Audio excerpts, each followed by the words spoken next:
C'est un immense plaisir de me retrouver ici, 23 avril 2024, qui sera une date mémorable pour nous dans notre histoire. Merci pour l'accueil chaleureux, merci pour l'humanisme, merci pour la citoyenneté, merci pour le patriotisme. La région des Cascades est une région qui a été touchée par le terrorisme depuis quelques années. Plusieurs localités étaient sous emprise terroriste, mais grâce à votre dévouement à vous, par l'accompagnement des différentes forces de défense et des forces de sécurité, l'engagement des DOSO et l'engagement de la jeunesse en tant que VDP, aujourd'hui nous pouvons dire que c'est l'une des régions où nous avons pu vaincre plus ou moins l'hydre terroriste. Félicitations à vous et merci beaucoup.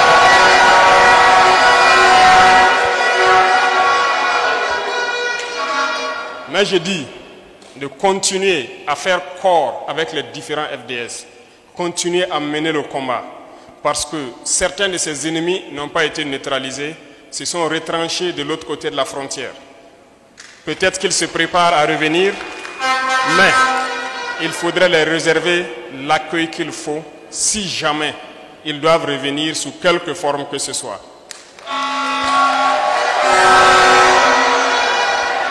J'ai demandé au gouverneur et à l'ensemble donc des chefs de circonscription administrative ici présents, je les ai confié des missions qui vont consister donc à vous organiser pour organiser le terrain et accueillir tout type de menaces. Je compte sur vous, je compte sur les autorités coutumières, les autorités religieuses que j'ai rencontrées ce matin pour passer le même message jusqu'au fin fond de la région donc des Cascades. Il faut qu'on reste éveillé, il faut qu'on reste debout et tenir. C'est à ce seul prix que nous pouvons parler de développement et de changement au Burkina Faso. L'année passée, il était prévu que nous venions ici pour la journée nationale du paysan. Mais après maintes réflexions, nous nous sommes posé la question, qu'est-ce qu'on viendrait vous dire? Puisque c'est la cité du paysan noir ici, Banfora. Chaque année, faudrait-il venir échanger avec vous sur la question de l'agriculture et ne pas pouvoir apporter des solutions? Je ne pense pas que c'était l'idéal. Il fallait réfléchir pour trouver quel est le problème de notre agriculture. On vous a enseigné que nos sols sont pauvres. On cultive juste pour survivre. Et le reste, nous importons contre nos richesses que nous avons ici. Est-ce vraiment le cas? Je ne pense pas. C'est un esprit de colonisation qui nous avait amenés à être dans cette situation. Mais il est temps que nous nous décolonisons. Et ça commence par la mentalité. Et je compte sur chacun de vous, chaque autorité, pour pouvoir décoloniser les mentalités. Il faut que vous ayez confiance en vous, que vous ayez confiance en la patrie. Nos ancêtres se sont battus pour nous réserver ce que nous appelons aujourd'hui le Burkina Faso. Il n'y a pas de raison que nous ne puissions pas nous battre pour léguer un Burkina meilleur à nos enfants.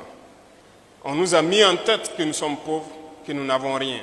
Mais vous vous rendez compte que c'est faux. C'est ça la colonisation. Il faut décoloniser nos mentalités. Il faut avoir un autre discours. Et l'éveil des consciences, nous sommes là pour ça aussi. Il ne s'agit pas juste de faire la guerre, de rester dans cette même mentalité, parce que vous serez colonisés encore si on reste dans ça. Il faut qu'on se décolonise. C'est cette guerre que nous menons. Et si vous suivez très bien l'actualité, vous comprendrez aisément. Parce que le terrorisme, il sera vaincu. Et lorsque les mentors se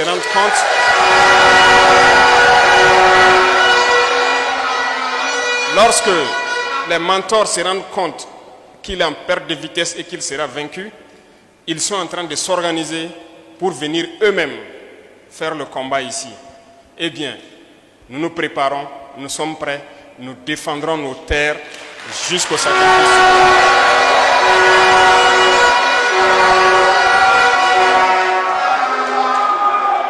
Lorsque nous parlons d'indépendance, il y a cette guerre que nous menons, certes, mais l'indépendance aussi, c'est à travers ce que nous consommons. Un de nos combats, c'est l'autosuffisance alimentaire. Voilà pourquoi l'année dernière, nous n'avons pas voulu venir juste tenir des discours. Nous avons voulu chercher à comprendre le problème profond de l'agriculture burkinabé et quelles solutions apporter. Est-ce que nous pouvons être autosuffisants sur le plan alimentaire? Un certain nombre de questions qu'on s'est posées et nous avons eu toutes les réponses qu'il faut. Parce que nous avons expérimenté au cours de 2023 beaucoup de choses. Nous avons lancé l'initiative présidentielle pour l'agriculture et l'autosuffisance alimentaire. Avec le ministre de l'Agriculture, nous avons donc lancé en fin d'année l'offensive agricole. Nous avons compris nos potentialités, nous avons compris nos difficultés et nous nous sommes donc inscrits un certain nombre de lignes que nous devons égrener au fur et à mesure pour que nous puissions atteindre au plus vite l'autosuffisance alimentaire. La région des Cascades est une région modèle et je pense que vous savez bien qu'ici, c'est le grenier, ça peut nourrir tout le Burkina. Dans toutes les spéculations. Mais que faut-il faire? Que faut-il faire? La première des choses, c'est ce que vous êtes en train de faire. Vous avez pris conscience de votre situation. Vous avez pris conscience de vos réalités, vous avez pris conscience de votre richesse. On doit se mettre au travail pour que notre rêve soit une réalité. Ce que Thomas Sankara disait, quand le peuple se met debout, l'impérialisme tremble. Ça a tout son sens aujourd'hui. Face à l'insécurité, le peuple s'est mis debout. Face à l'insécurité alimentaire, vous êtes debout. Et face donc à cette mentalité d'esclavage, d'impérialisme, vous êtes plus que jamais debout. Donc, le bout du tunnel n'est pas loin. Nous savons très bien que nous allons réussir. Nous souhaitons que tous les jeunes se mobilisent. Parce que dans 2 semaines, s'il plaît à Dieu, nous lancerons un programme. Un programme qui doit soutenir au maximum nos agriculteurs. Pour les accompagner du mieux que nous pouvons. Pour que nous puissions produire.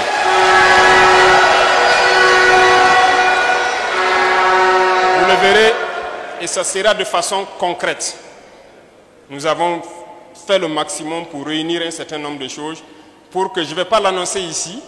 Quand nous allons le lancer, vous verrez de quoi je parle et vous devrez comprendre que nous sommes engagés coûte que coûte à ne plus tendre la main. Ce n'est pas au Burkina Faso qu'on viendra donner des miettes qu'ils ont faim. Ce n'est pas au Burkina Faso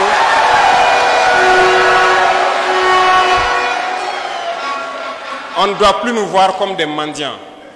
C'est nous qui devons donner aux autres ce que nous n'avons pas fini de consommer. C'est nous qui devons faire la vie. Alors, c'est pourquoi je dis, j'invite les gens à changer de mentalité. Croyez en vous, c'est possible. Il y a beaucoup de défis. Il y a beaucoup de défis, il y a beaucoup de choses à réaliser. Tout de suite, j'ai discuté avec les autorités coutumières et religieuses pour le cas, par exemple, des retenues d'eau.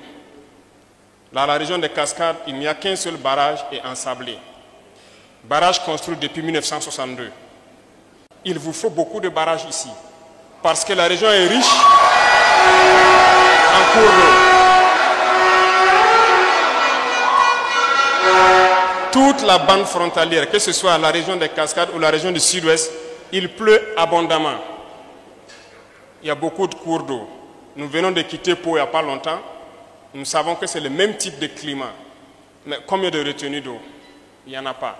Nous avons pris conscience de cette situation. Voilà pourquoi j'ai instruit le ministre d'équiper d'abord la Sonaterre pour qu'elle devienne opérationnelle. C'est-à-dire avoir ses propres engins en mesure de pouvoir aménager les terres elles-mêmes. Nous sommes aussi en train de réveiller ce qu'on appelait l'ONBA, qui aujourd'hui, nous nous rendons compte que nous avons une nécessité absolue de réveiller cette structure. C'est cette structure qui a construit la plupart des barrages sous la Révolution.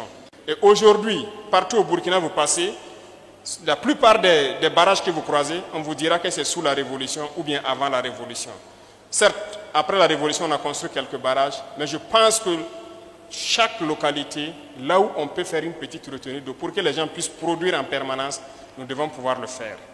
Quant aux spéculations, vous êtes d'accord avec moi que l'idée qu'on nous servait avant pour dire telle ou telle spéculation agricole ne marche pas au Burkina Faso, tout est erroné, c'est faux. Tout pousse au Burkina, tout marche au Burkina.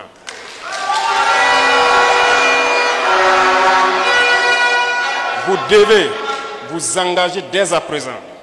Nous entamons le mois de mai, débrousser, préparez vos champs. Nous allons vous accompagner autant qu'on peut. Il faut que cette année, nous produisons au maximum.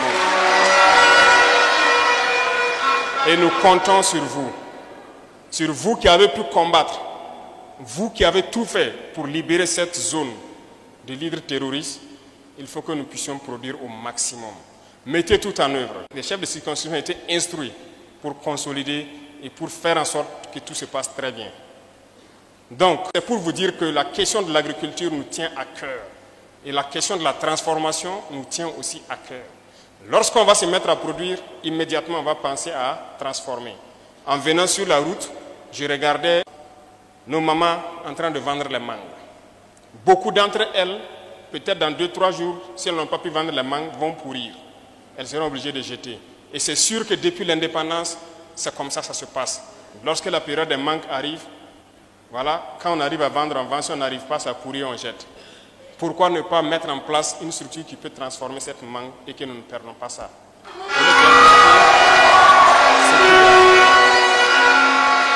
C'est pour dire que lorsque nous parcourons nos différentes villes, nous voyons les réalités des populations. Et ça doit nous amener à changer de mentalité. Je le disais tout de suite à vos députés ressortissants de la zone qui sont à l'ALT. J'ai dit, lorsque nous parcourons les campagnes, il faut regarder la vie de nos citoyens. Et ça doit nous marquer, ça doit nous tiquer. Lorsque nous pensons que nous pouvons faire un effort pour changer leur vie, tout doit être orienté vers ça. Et c'est possible. Et nous ferons tout pour que nous puissions développer ces industries-là. Tout de suite, vous parlez de la Minofa. Il y a déjà un projet de faire agrandir la Minofa. Avec notre production de blé, nous avons compris que c'est possible. Nous n'avons pas besoin d'importer de la farine au Burkina. Parce que nous pouvons produire le blé, nous pouvons le transformer. Donc on a compris ça. Beaucoup d'autres spéculations, nous avons compris. Le sucre, beaucoup de champs étaient là, non exploités. Il faut forcément une nouvelle usine parce que ce qui est là est vieillissant. Nous sommes aussi lancés sur cette structure que nous devons créer pour avoir une nouvelle usine, pour avoir une grande capacité. Parce que ce qui est là ne peut pas couvrir les besoins du Burkina Faso. Bref, il y a beaucoup de projets en chantier après une bonne analyse de la situation de notre pays. Et tous les membres du gouvernement ici présents, on passe le temps qu'à parler de ça. Il faut toujours faire les sacrifices pour qu'au plus profond de nos villageois puissent vivre heureux. Et c'est possible. Et nous ferons tout le sacrifice qu'il faut pour que le Burkinabé, le dernier Burkinabé, puisse manger.